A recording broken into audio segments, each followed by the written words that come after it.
خانقاہ ربانیہ نقشبندیہ روحانی معلج پیر مفتی احسن محمود نقشبندی صاحب۔ گرامی قدر سامعین کرام، ہم اپنے گھروں کے اندر بسم اللہ کے عمل کی مشق کریں، اپنی مستورات کو بتائیں۔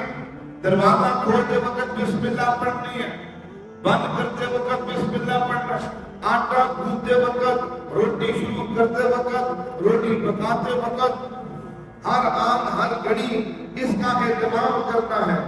اب ایک خاتون کا واقعہ کہ جس کو بسم اللہ کی برکت سے اللہ نے زندگی عطا فرمائی، بسم اللہ پڑھنے کی وجہ سے اس عورت کو زندگی ملی، وگرنہ اس کے قتل کا منصوبہ بن چکا تھا، اس کو موت کی گھاٹ اتارنے کا منصوبہ تیار ہو چکا تھا۔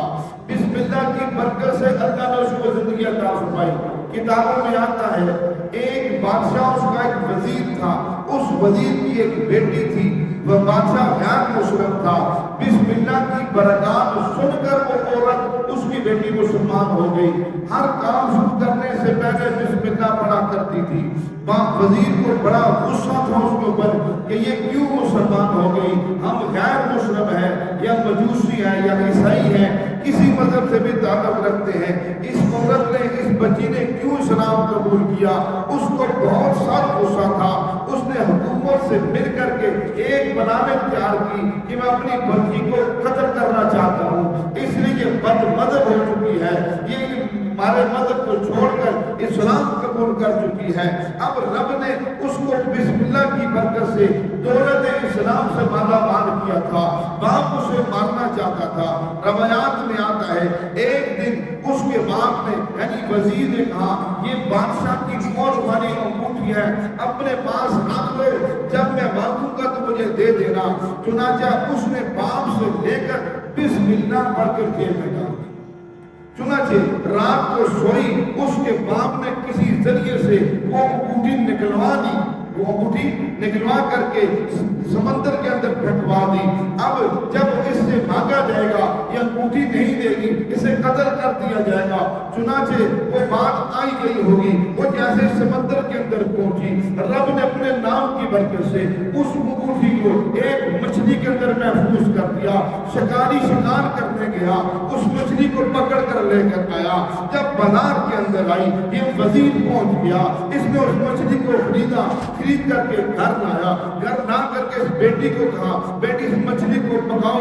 ان کا منصوبہ تھا آج یہ آخری کھانا پکائے گی، کھانا پکا کر ہم نے اس کو بنانا ہے، بنا کر کے اس کو موت کی گھاٹ اتارنا ہے۔